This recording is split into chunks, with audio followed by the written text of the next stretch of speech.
अस्सलाम वालेकुम, नमस्कार। मैं आज एक विषय में बात कर रही हूँ।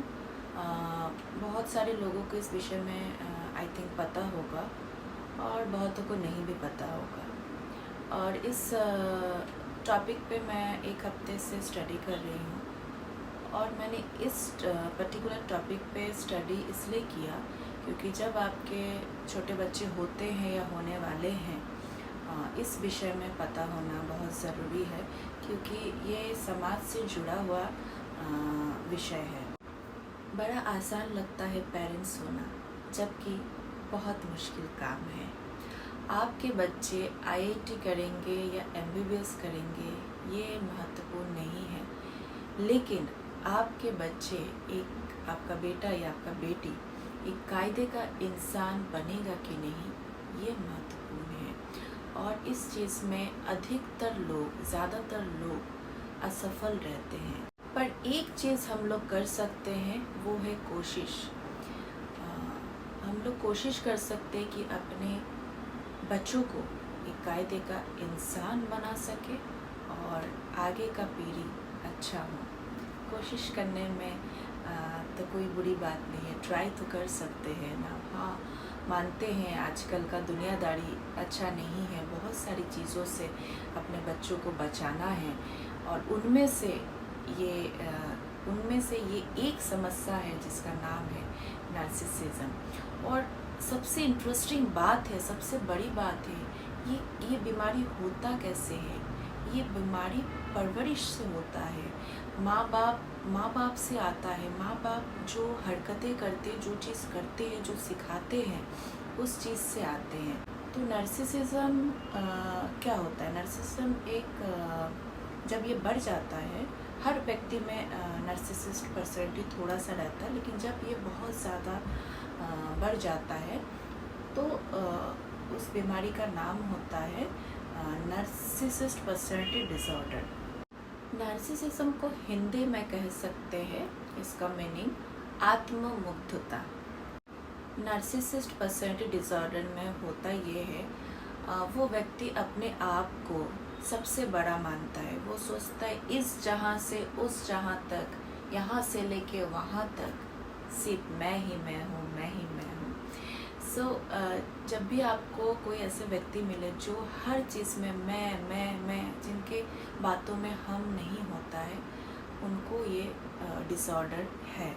पहले हमारे इंडिया में ये डिसऑर्डर इतना नहीं था, बहुत कम था, बट अभी इंडिया में भी ये डिसऑर्डर बहुत ज़्यादा बढ़ गई है। नार्सिसिस्ट पर्सनैलिटी डिसऑर्डर के लोगों को लगता है कि उनसे बेहतर या उनसे अच्छा और कोई नहीं है। जैसे कि उनको ये लग सकता है कि हमसे खूबसूरत कोई नहीं है, इतनी सुंदर हूँ मैं, क्या करूँ। तो अगर ऐसा कोई आपसे कहे कि इतनी सुंदर हूँ मैं, क्या करूँ, तो उन्हें कहिए तुम्हें इलाज की ज़रूरत है, इलाज कराओ। कभी कभी नार्सिसिस्ट पर्सनैलिटी डिसऑर्डर में ये होता है कि उस व्यक्ति को गॉड कॉम्प्लेक्स होने लगता है। वो सोचने लगते, वो एक सीरीज़ था ना, सेक्रेट गेम्स, उसमें नवाजुद्दीन सिद्दीकी साहब का एक डायलॉग था, अपुनिज भगवान। तो ऐसे व्यक्ति को कभी कभी लगता है ये पूरी दुनिया उनके वजह से चल रहा है, वो नहीं होंगे तो दुनिया का क्या होगा, और अपुनिज भगवान है, अपने आप को भगवान समझने लगते हैं। और इसमें क्या होता है कि ये लोग अगला को, मतलब सामने वाले को बहुत डोमिनेट करते हैं, नीचा दिखाते हैं। और अगर आप किसी और को परेशान करके या किसी और को दुखी करके खुश होते हैं तो आप सैडिस्ट हैं। इसका लेवल इतना बढ़ जाता है इस डिसऑर्डर का कि बढ़ते बढ़ते वो इंसान सैडिस्ट हो जाता है। फिर उसे अगला को परेशान करके, अगला को दुखी करके उन्हें खुशी मिलता है। इस डिसऑर्डर में ऐसा भी होता है, जैसे कोई लड़की है, वो ज़िंदगी भर 40 साल हो गया, 50 साल हो गया उसका उम्र, और वो ये सोचती रह गई कि एक दिन मेरा सपनों का राजकुमार आएगा और मैं एक बहुत लाविश ज़िंदगी जीऊँगी। और ये सोच सोच के, क्योंकि मैं बहुत खूबसूरत हूँ, राजकुमार को आना ही पड़ेगा, ये सोच सोच की ज़िंदगी भर वो शादी ही नहीं करती है।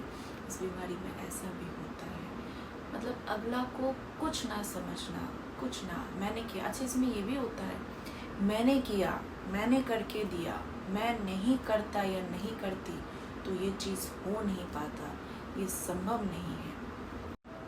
ये डिसऑर्डर पेरेंट्स का एक गलती से भी होता है, जैसे कि कोई बच्चा को बहुत ज़्यादा इम्पोर्टेंस देना और कोई बच्चा को बिल्कुल भी इम्पोर्टेंस नहीं देना, इससे भी होता है। बहुत ज़्यादा इम्पोर्टेंस या बहुत ज़्यादा अटेंशन देने से ये होता है, ये डिसऑर्डर होता है धीरे धीरे, और ये बच्चों से ही शुरू होता है। एंड इसलिए मैंने इस पर स्टडी किया है। और बहुत कम अटेंशन की, एकदम से हस्बैंड वाइफ बिजी है, बिल्कुल अटेंशन नहीं दे रहे, बिल्कुल ध्यान नहीं दे रहे हैं, इससे भी ये डिसऑर्डर होता है। इस स्टडी में मैंने और एक चीज़ सीखा है, जैसे कि हमने देखा भी है, ये बचपन में देखा है। फॉर एग्ज़ाम्पल, कोई बच्चा बहुत छोटा है और वो बहुत सारी चीज़ें, बहुत सारे एक्सपेंसिव चीज़ें मांग रहा है और माँ बाप उसको अफोर्ड भी कर सकते हैं, बट उनमें से अगर बच्चा ने 10 चीज़ मांगा, पेरेंट्स ने उसको 5 चीज़ें दिलाया और 5 के लिए मना कर दिया, क्योंकि बच्चे को ना सुनने का आदत होना चाहिए। ये एक इसमें मैंने स्टडी किया, क्योंकि अगर बच्चे को ना सुनने का आदत नहीं रहता है, फिर वो ज़िद्दी बनते जाता है। अगर कोई बच्चे का सब रिक्वायरमेंट्स माँ बाप प्यार से फुलफ़िल कर देते हैं, तो उस बच्चे के लिए ये बहुत हानिकारक है। वो जब बाहर निकलेगा, उसको ना सुनने का आदत ही नहीं रहेगा, क्योंकि वो अपने घर में हर चीज़ जो बोला उसको मिला, जो बोली वो मिला, उसको दुनिया के बारे में कुछ नहीं पता है। और वो जब बाहर निकलेगा तो वो सोचेगा या सोचेगी, क्यों मुझे ना बोला जा रहा है। मैंने ये भी देखा, आजकल बच्चों में बहुत ज़्यादा प्रेशर है एजुकेशन को लेके, पढ़ाई को लेके। 95% तुमको क्यों आया, 99% क्यों नहीं आया, जिसको 99% तुमको 100 में 100 क्यों नहीं मिला। मैंने ये भी देखा है कि कोई मदर बदतमीज़ है या कोई फादर बदतमीज़ है, तो वो धीरे धीरे उनका बच्चा कैच करता है और वो बच्चा भी बदतमीज़ी करने लगता है। बचपन में तो ठीक है, फिर वो धीरे धीरे बढ़ते जाता है। बहुत सारे पेरेंट्स ये गलती करते हैं, जैसे कि कोई बच्चा स्कूल में या कहीं पे भी, या कोई बच्ची किसी को मार के आया, तो फादर कहते हैं, अरे वाह, कितने को मारा? तो कहते हैं कि मैं 2 को मारा। अच्छा, 2 को मारा, बहुत अच्छी बात है बेटा, बहुत अच्छी बात है बेटी, बहुत अच्छा काम किया। अब जाके पता चला तुम मेरा बेटा है, शाबाश बेटा। इससे क्या होता है ना, फिर वो आगे दूसरे दिन फिर वो हरकतें करेगा और भी ज़्यादा कुछ कर सकता है। तो इस स्टडी में कहा जा रहा है कि ये भी करना गलत है। ये तो था बच्चे लोगों की बातें, बच्चे को कैसे गाइड किया जा सकता है आज के दिन दुनिया में।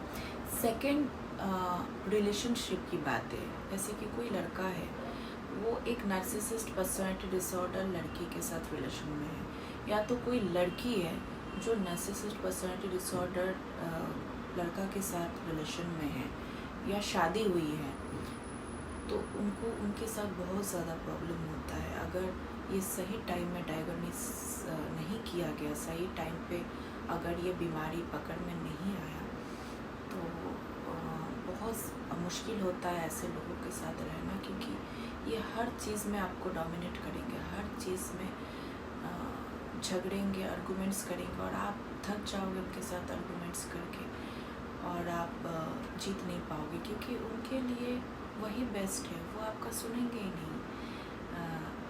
वो सोचेंगे कि मैं जो बोल रहा हूँ या बोल रही हूँ वो सही है, आप गलत हो। वो अपना गलती एक्सेप्ट करेंगे ही नहीं और आपको नीचा दिखाएंगे।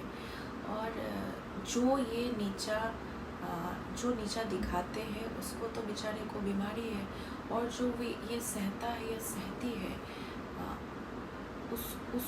उसके लिए भी हानिकारक है। उसका भी मेंटल स्थिति खराब होते जा रहा है।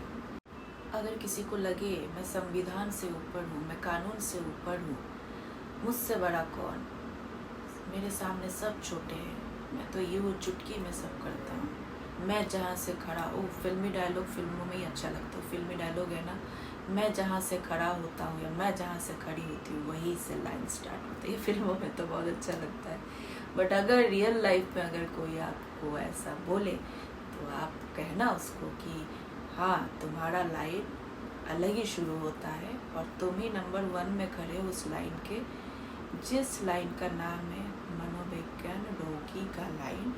वहाँ जाके पहला नंबर में अपना नाम लिखा के अपना इलाज करा लो, क्योंकि अगर तुम अपना इलाज नहीं कराओगे तो सबको परेशान करोगे। एक्चुअली इस चीज़ का इलाज भी नहीं होता है, क्योंकि इसमें क्या है ना, थेरेपी होता है, बट थेरेपी करने के बाद जो मैंने स्टडी किया है उसके बाद 90% ठीक नहीं हो पाते, क्योंकि वो खुद अंदर से चाहते नहीं है। इस बीमारी को ठीक करने के लिए खुद को भी अंदर से चाहना पड़ेगा।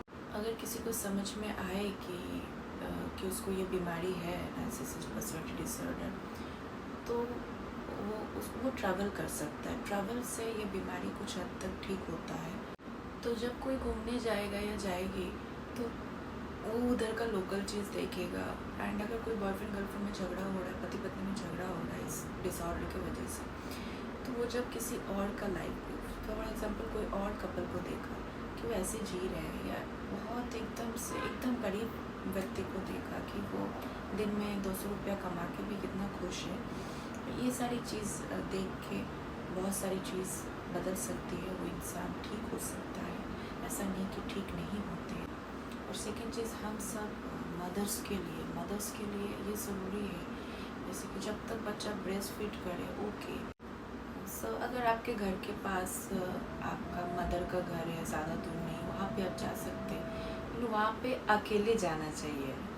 जो मैंने कुछ डॉक्टर्स का भी मैंने पढ़ा है, ये सुना है कि आप अकेले जाइए, बच्चा को एक दिन, एटलीस्ट एक दिन छोड़ के आप जाओ, और अपने मदर के साथ या अपने फैमिली के साथ। अच्छा, बच्चा अगर नहीं रहता है रात को आपके बिना, तो आप सुबह निकल जाओ कहीं पे भी और रात तक आ जाओ। ये करने से क्या होगा ना, आपका मेंटल हेल्थ बहुत अच्छा रहेगा, और आपका मेंटल हेल्थ अगर अच्छा रहेगा तो आप अपने बच्चे के साथ अच्छा बिहेवियर करेंगे, आप अपने हस्बैंड के साथ अच्छा बिहेवियर करेंगे, और फैमिली बहुत स्मूथली चलेगा, एंड कोई प्रॉब्लम ही नहीं होगा।